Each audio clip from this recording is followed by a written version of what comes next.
The following podcast is brought to you by Cast Content Media.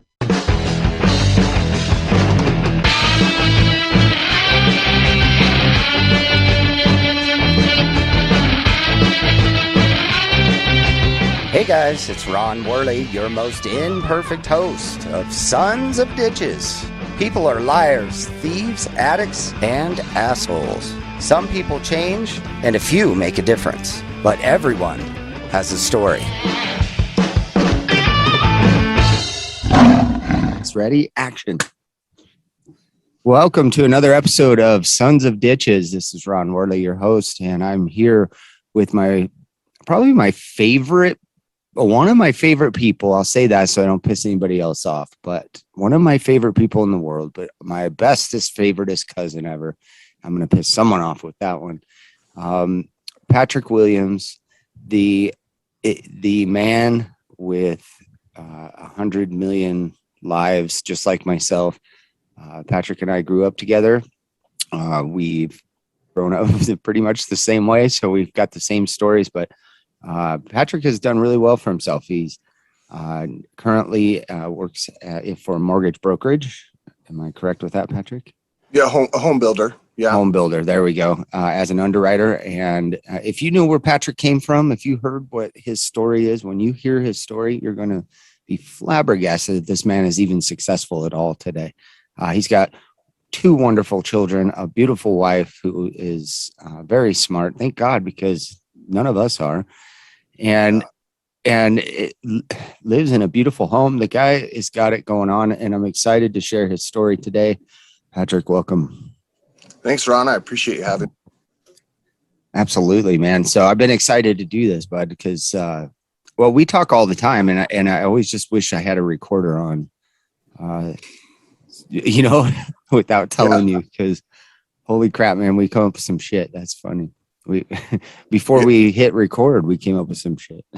Yeah. Well, we've been through it, man. We've been through it. So I think our conversations roll pretty easily. We know where we're both coming from. So yeah, I think that's probably true. That when two people have been through something that is similar or that they've shared, you probably have this unheard or unspoken bond, I guess.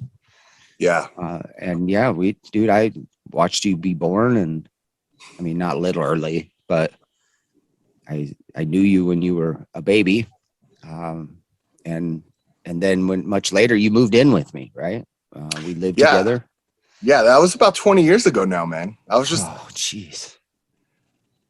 Yeah. 20 years ago. Yeah. Cause I turned 21 while I was living with you. Oh yeah, that's right. Dang. Did we blow it out? Did we have a party? Did we do something? I don't remember. So I'm going to say, yeah. Okay. Strippers and blow. Yeah. Probably. Probably right. Yeah. Oh man, that's nuts. I think it's funny let's tell them when you moved in. The situation was that I had copped my first DUI, and unbeknownst to me, I still had my license, but I didn't know that. And I thought I didn't have a license, or I was going to lose my license or something. So it worked out perfect because you needed a place to hang out in your young age, and you were moving from Florida, and I needed a driver. So you drove me around for a year or so, right? Or two? Yeah. I was in kind of a tough spot, man. I was at a low spot in my life when I came to live with you. So I think I probably needed you as much as you needed me. Mm-hmm. Yeah. So it was a good time, man. I think maybe too good of a time. Yeah. Yeah, but you know what? I think you grew up a lot. So Patrick was in Florida, and your mom, I don't know, she was just trying to. Why don't you tell us your situation at the time? I don't want to speak for you. Yeah. So I mean, I was busting my ass to try to get through high school, and took a bunch of summer classes, and because I earned maybe like a credit my freshman year, like it was pretty bad. I stayed eligible for football, And then after that, I pretty much quit going to school. So I didn't do too well. And once I moved to Florida, I really focused and tried to get my act together, and was on schedule to graduate on time, and ended up getting in a fight and getting kicked out of school. So I didn't end up graduating high school. Later got my GED, but so I was pretty down about that, and just kind of going in the wrong direction. I don't think I got out of bed for like a month at one point, just pretty depressed. And so I think that's when the decision was made to get out of Florida and come back home to Colorado. Yeah, I think that was a good idea for you because, you came and like we needed each other at that time. I was going through the divorce and I was off the deep end, and I kept going. That was the beginning of my end and the end of the beginning of your starting. I don't know, something like that. Yeah. That was, you went on to do great things from there, and I kind of went downhill from there. So our stories aligned like perfectly for a couple of years. We started a fencing company together. That sucked. I don't know if it was, it kept me busy. It gave me something to do, man. Digging holes and setting posts wasn't that much fun. But we made the most of it, man. It wasn't all that bad. No, and it was just like one of those stupid Ron Worley ideas. Hey, let's try this, and thought it would be fun to do, but it was work, man. We were like you said, digging holes, and I was stressing out to the max because that's just how it always works. You add a little bit of pressure to yourself, and boom. And at the time, massive drug problem that. Well, I don't want to speak for you again, but we were doing some stuff, man. Yeah, I think I was at some points not sleeping for 3 days at a time. Oh, jeez. Trying to build fences. So yeah, that's the deal. So I remember I hired Sean to come on, and Sean Olham, who now owns the company, he came on to just drive me around because I couldn't be sober. And so it's still going today. Yeah, he's still going today, and he's kicking butt, man. He loves his life. I don't think he's terribly busy. He's as busy as he wants to be. He's a one-man show, so he just, makes his $50,000 a year or whatever it is, and I don't even know, but he seems pretty chill with it. He's not out in a grind trying to make $1 million or any of that. He's just happy. So. Yeah. Well, I think there's something to be said about being content, man. That's for sure. Thing to find. I know I have problems with that. Right.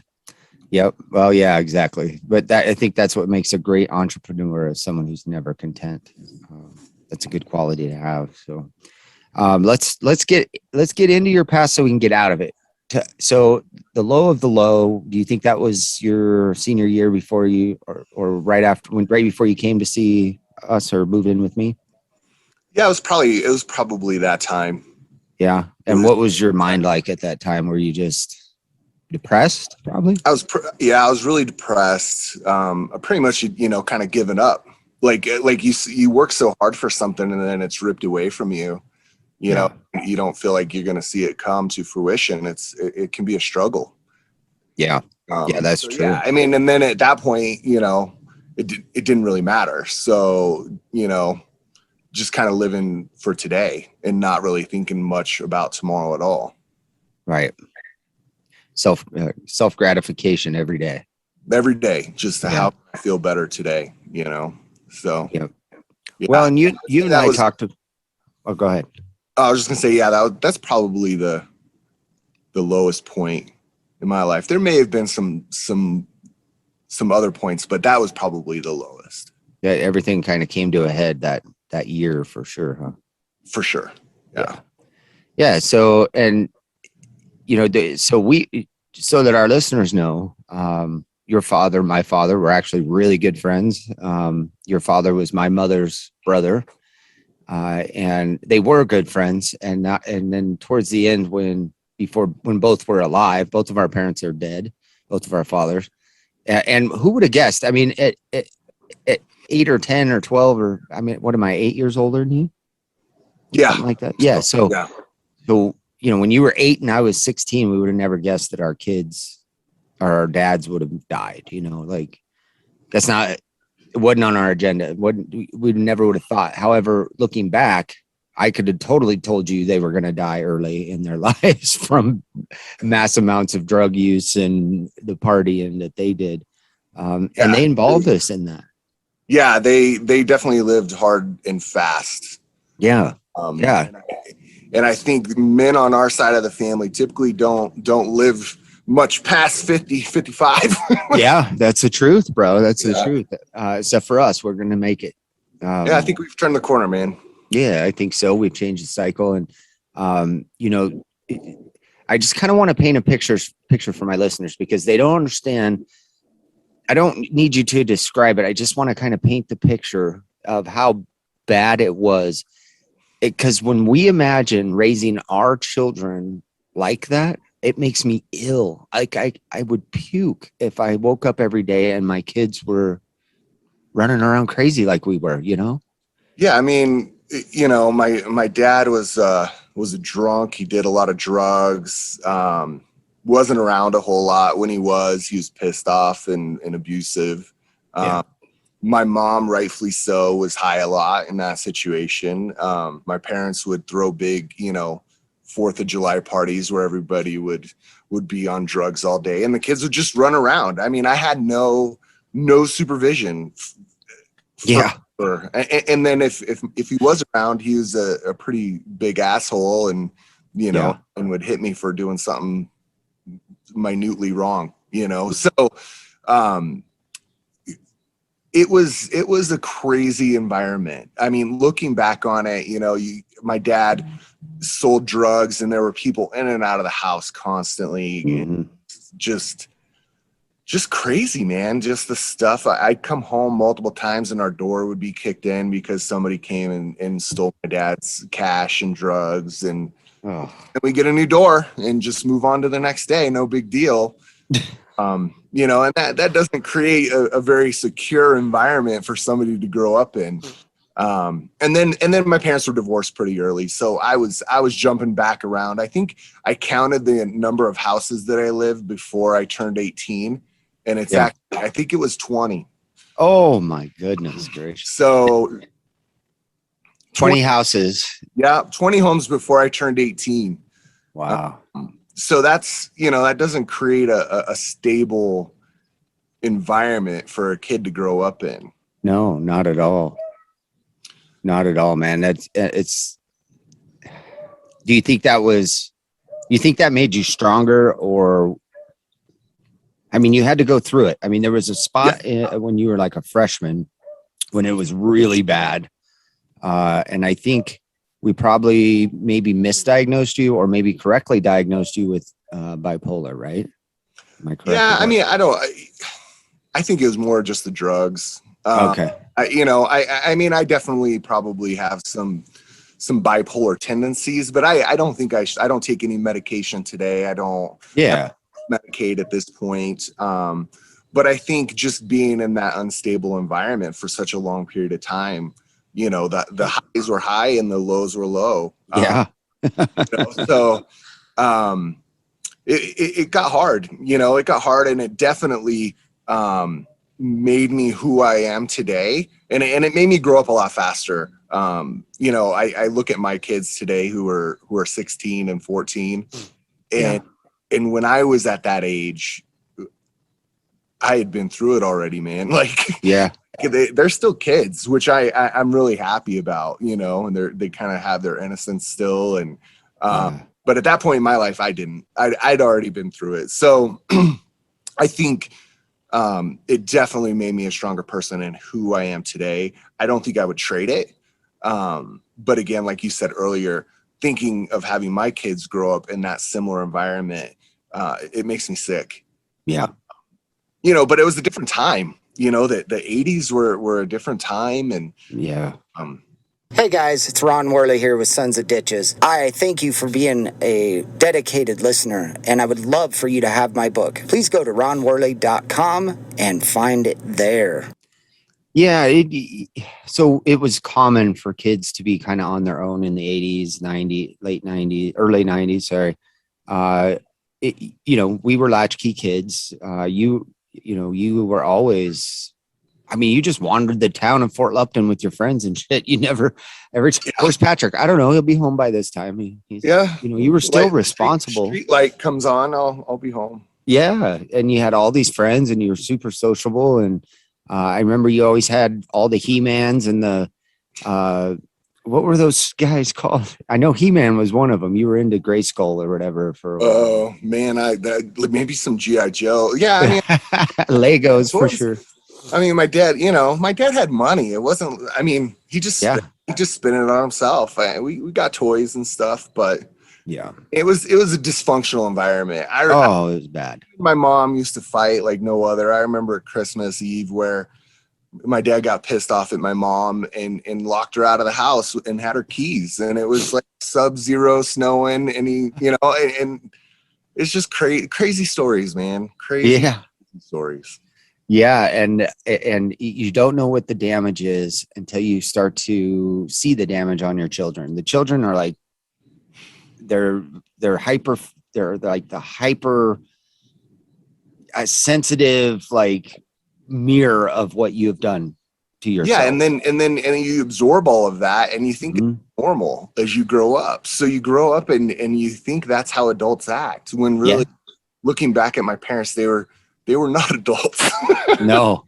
They were children who were in adult bodies. So you definitely start to mirror that. You start to do a lot of the stuff they did, which obviously led me down the wrong path.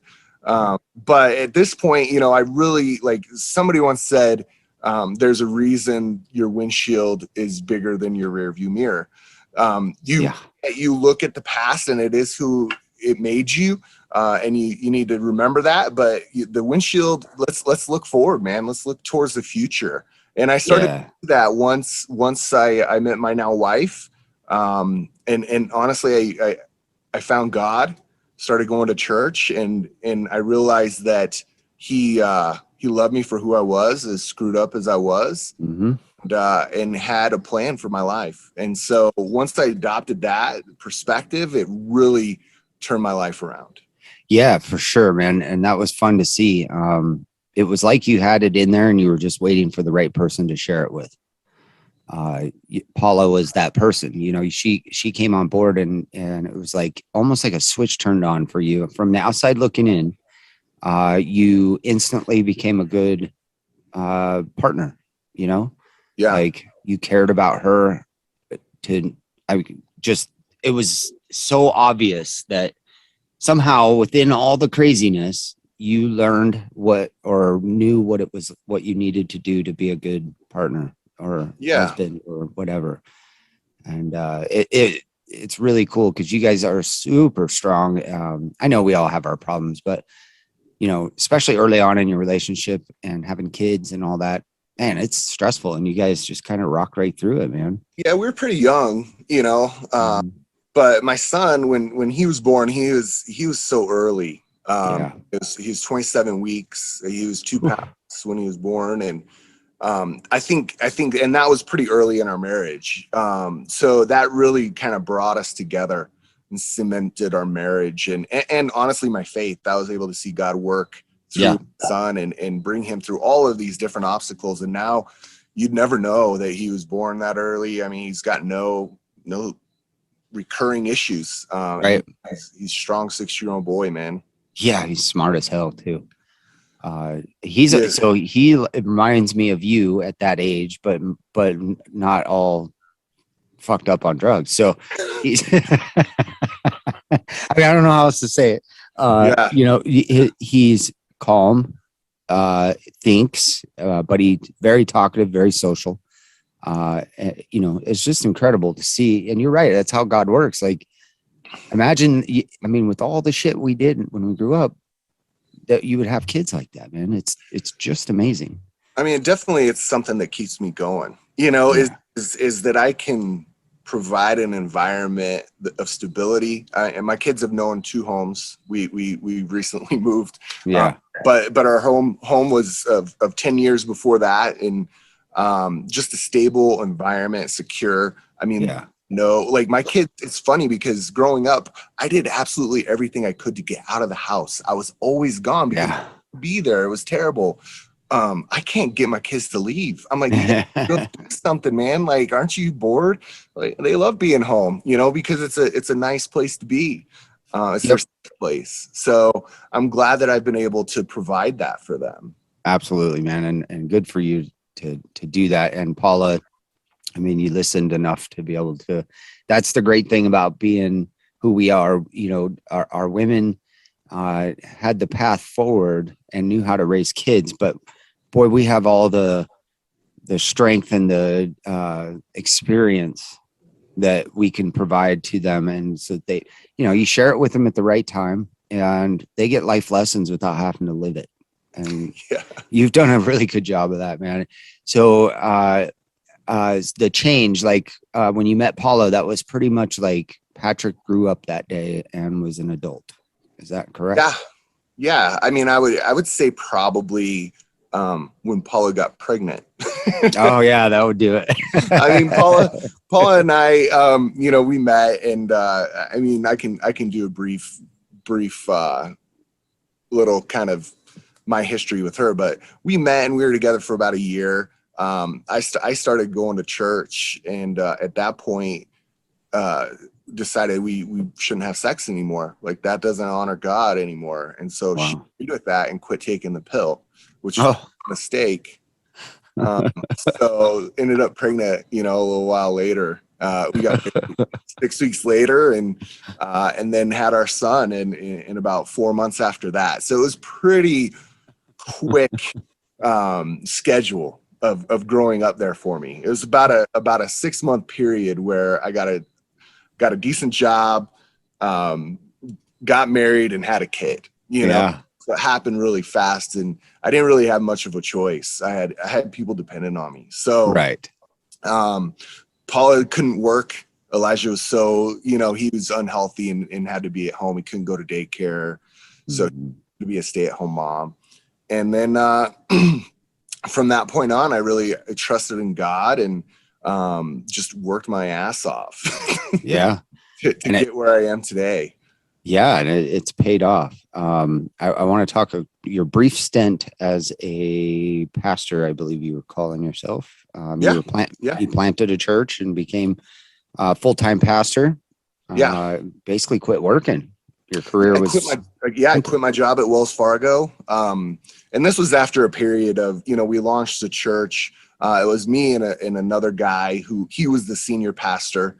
And had done church planting in the past, so it wasn't his first stint at it. And we met at a high school auditorium. We had about 350 people, which is actually a really good launch team, and we had a lot of momentum behind us. So I worked what they would say is bivocationally. So I worked at Wells Fargo. I did my day job as an underwriter, and then I was also a pastor. Where I was working on Sundays and after work, trying to get this church up and going. And it takes a lot of effort, man, to move something of that size and keep the momentum going. So it was a big venture. Thankfully, about a year and a half in, I was able to quit my job and go on full time. So we had 2 full-time pastors, a part-time children's director, and a part-time worship person. So with a year and a half in, it was I would say pretty successful church plant. So we met down in Highlands Ranch, and we did that for a while, and it was a lot of fun. We met a lot of good people, and God did some amazing things through that time. Unfortunately, meeting in a place like Highlands Ranch and at a high school auditorium, there's some obstacles with that. We were coming in and setting up our church every Sunday and tearing it down. We had a 30-foot trailer, so we we're kind of like a concert venue where roadies come in every morning, and it got exhausting, and people got worn out. Yeah. Oh, for sure. and being in Highlands Ranch, it's a tough place. People kind of expect the best of the best down here, and pretty nice churches to go to that make it nice and easy for you to attend. So if you choose between that or, you know, getting up at 7 o'clock in the morning and setting up and tearing down every day, a lot of people choose the latter. Yeah. Oh, I get it, man. Yeah. I mean, shoot. So that was a brief stint. And then you went back to being an underwriter. Is that correct? Yeah. I didn't even put my resume out there. I had one of the guys on the elder board was corporate counsel at one of the mortgage companies down here in the tech center. And he's like, I think we need underwriters. So I didn't even put my resume out there. I just ended up there and got my feet running again in the mortgage game. Yeah, good. So, I mean, you know, one door closes, another one opens. And I just keep going back to this. I got to say it. So you're trying not to have sex with your wife. You guys get off it. Phil, that shit cracks me up. So, and you get pregnant. So God gave you an apple and said, don't eat it. And you're like, I made it 6 weeks.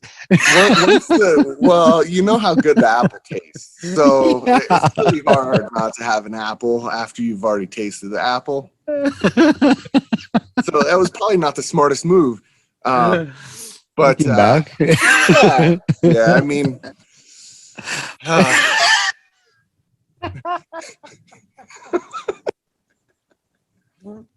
you got off the pill. well, no, she did that. I didn't know it. Okay. It wasn't like a mutual decision. I appreciate her trusting that we would be strong enough to be able to handle that, but yeah, she don't know you, dog. I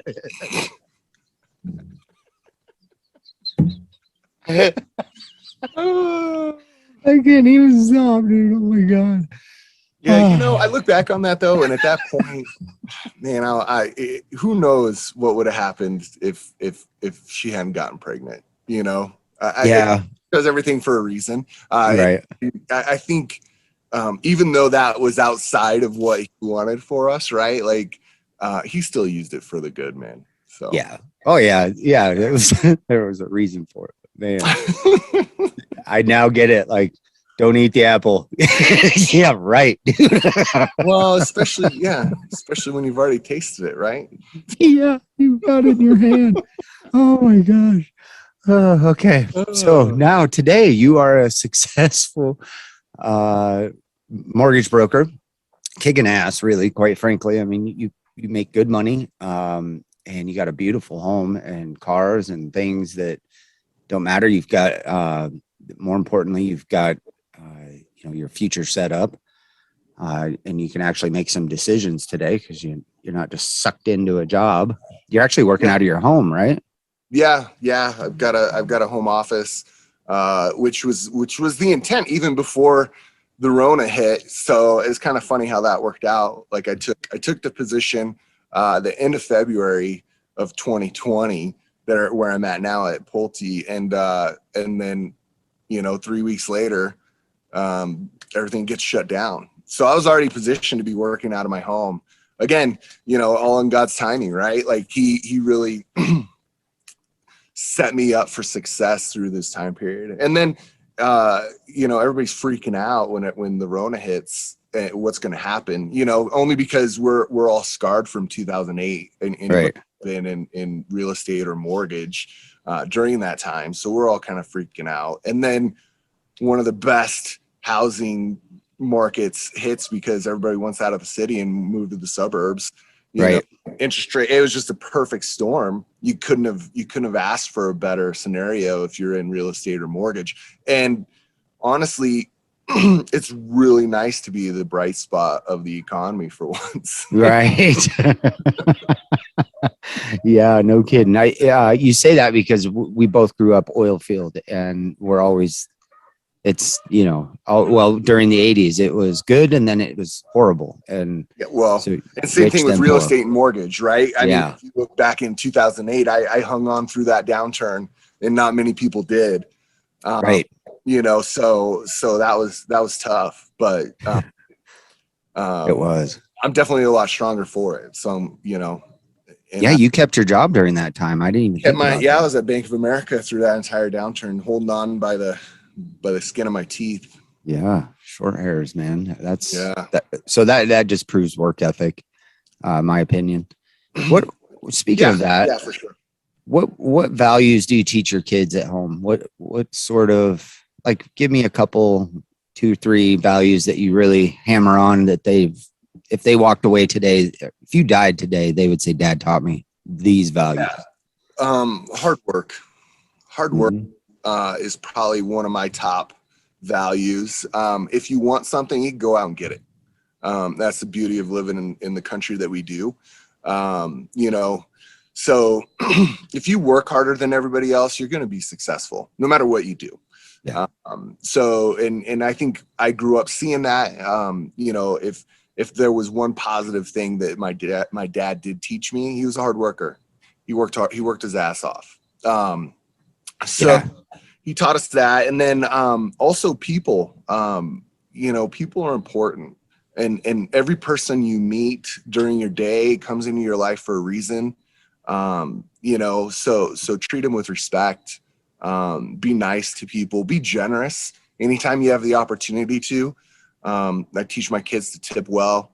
You know, and just be kind. I think a lot of people today, with the separation of technology that we have, it's really easy to be an asshole online. Yeah. So For sure. yeah. So I would say those are the two biggest that I try to teach. Okay.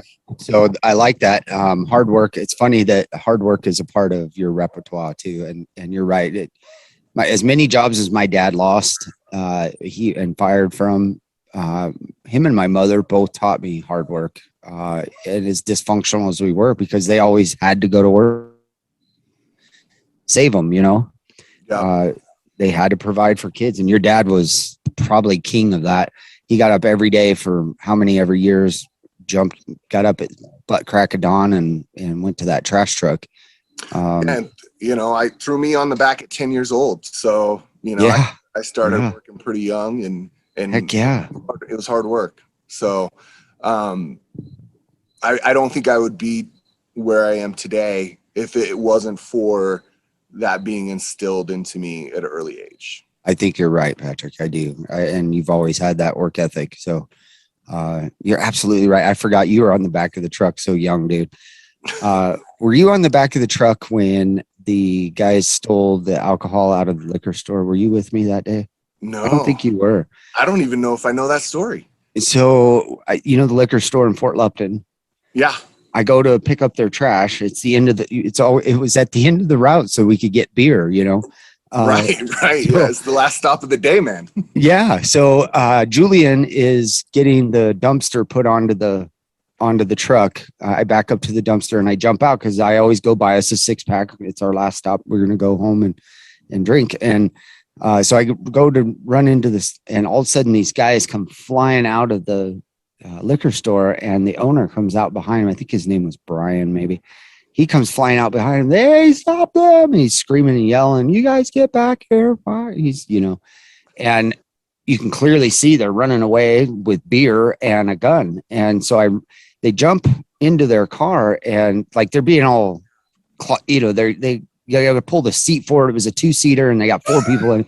So they're not being very cool about it. So I run over there and I start trying to grab them and shit, and they get all loaded in, and all of a sudden they stick the gun out the crack of the window and just start firing it. Like, so, you know, everybody ducks. Like, there was the owner, he was running over there trying to stop them too. And he ducks and I duck, and off they went, and took off. Apparently they had just stole beer, and I don't think it was money, if I remember right. You don't need a gun. You don't need a gun for that. You just run in. Really don't. Run out, man. Yeah, that you run in, run out. Yeah. And the guy will probably respect you more if you don't arm robber for 24 hours. Yeah, dude, I couldn't believe it. And they're shooting and shit. And so, yeah, they didn't get very far. I think they got hemmed up by the cops. And can you imagine going to prison for armed robbery because you stole a 12-pack of beer? Come on. Yeah, that's moron. They came up with another story when people for. Yeah, when you got to prison, yeah, dude, I stole 50,000. Right. You know, it's funny. I just kind of talking stories of the old days on the truck. Yeah. You know, my dad, I always wanted to kick his ass. He was a big guy. And I always wanted to kick his ass because he was such an asshole, you know, and until the day that they decided to bust a bowling ball in the back of the truck, and they smashed the bowling ball in the compactor, and half of it splits off of the back of the truck and hits my dad in the face. So whatever force that took to split a bowling ball comes flying out of the back of the truck, hits my dad in the face, and my dad takes like 2 steps back and doesn't fall. And it was at that moment that I really kick his ass. If that didn't take him down, then nothing I could do would. Yeah, that's the toughest son of a bitch ever. Your little fists weren't gonna do shit. Nah, I had no shot, man. None. Yeah, that's done. Oh man, he was a scary man. I remember once I was on the truck and he'd warned you're not wearing shorts on our route, because I just complained a lot about not wearing shorts. Man, it was hot as hell. Yeah. And you could wear jean shorts, you know, and still be protected. I even offered to wear one of those bibs that the other guys wore in the trash game and still wear shorts. So that was cool, especially sitting in the truck. Like I was driving the truck at that point. So sitting in the truck, you're just hot as it was 120 degrees in there. Yeah. There's no air conditioning. No, we didn't have trucks with air conditioning. No. And so I used to take my pants off after I left, and lo and behold, me and Julian come flying into the yard. We got done early. We're excited. And I forgot to put on my pants, and I jump out of the truck. Hey, yeah. So, and bam, his eyes got big as hell. And he came running over. What the hell you doing? You know, giving me the what for. And I was talking all big and bad all the way, you know, before if Uncle Pat sees me, I don't care. I'm going to tell him what's up. I'm a big bad driver now. Yeah. Soon as he laid into me, dude, I became about an inch tall. He's a scary motherfucker, dude. Yeah. He was so scary. He was a big angry dude, man. Yeah. Yeah. He really was. And he had some soft spots too. I remember when he saw me having he saw my cocaine issue and he tried to pull me in. He didn't do a very good job. I mean, he tried, he just didn't do a very good job. He called me a dumb fuck a lot, you know, that was his like his words, right? Yeah. Dumb fuck. Yeah. Well, he would like to tell you to do as he says, not as he does, was his mantra. Yeah. Yep. That's exactly right. Yeah. I wonder who got the marijuana box, the pot box. Did you get that? No. The box that he kept all his weed in? No, I don't know. I always wondered that. If that was kept as a family heirloom or not. I mean, he found it in the trash can, but my sister might have it. Yeah, that's true. Good old Maria. Yeah. That'll be another episode someday. Maybe we should bring her on too. Just kidding. All right, Patrick. On that note, I always ask my guests to give me one talent, one value, and one purpose in their lives. Do you have one of those? Yeah, I mean, I think talent-wise, church planning really taught me about leadership and how to lead people. Bingo. It was a little different because nobody was paid, right? Like I was leading people who were not being paid to be under my leadership. Right. That is a different type of leadership. So that really grew me exponentially during that period and in my leadership. Yeah.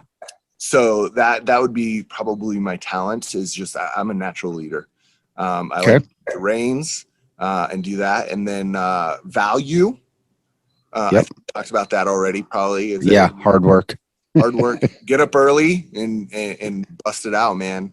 Amen. And nothing can supplement hard work. If you're grinding every day, you'll get there. The difference, is hopefully at some point here, you don't have to grind as hard. Yeah. Right. Things, once you have that momentum built up and things are moving on their own, it's not such a grind, Right. And then what was the last one? Your purpose. I believe that we're all designed for purposes in our life. So for instance, mine is to teach people and give. I'm a giver. That's a talent of mine. I can give somebody something even if I have nothing to give. Yeah. I would probably say something very similar. If it's give, it's just impact people, right? Like there you go. You meet somebody, hopefully you're able to impact them in a positive way. You leave them with something that hopefully maybe change the trajectory of their life, or at least their day. Yeah. But have an impact. Absolutely. I think you're right on the mark. I think you know who you are, and that those three statements or questions answered show it. I mean, you've come a long way, my friend, my cuz. I'm super proud of you and have been for many, many years. And I'm proud of Les and just all of us that came through that time. I mean, I know times were different, but we can only blame so much on time, and the rest has to, you have to give blame to the proper people. Our parents were fucked up, and we lived, even then, we lived a pretty rough upbringing, because not all my friends were like us. I was unique, Yeah. So I'm glad you came through it, man. And I love you very much. And I'm glad you came on. I appreciate that very much. Yeah. Thanks for having me, man. I love you too. I'm glad to be able to do it. Hopefully, somebody can hear this and understand that it doesn't really matter where you come from. It's where you're headed. Man, that's huge. I think the big statement, and hopefully George can pull that out and we put it on the description. How's that statement go, the saying go with leave us with that. There's a reason that your rear view mirror is smaller than your windshield. There it is. Amen. Thanks so much, Patrick. Listeners out there, thank you for tuning in. Catch us next week with another episode, and I'll tell you who we're going to interview on one of those little clippets I make on Facebook. So follow me at Facebook or Instagram or YouTube, sonsofditches.com. And don't forget our friends at Cast Content Media who put us all together. And thank you.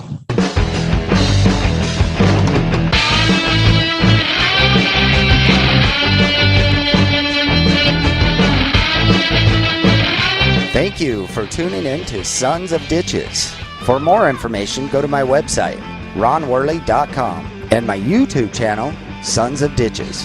Facebook, Ron L. Worley, or Instagram at Ronald L. Worley II.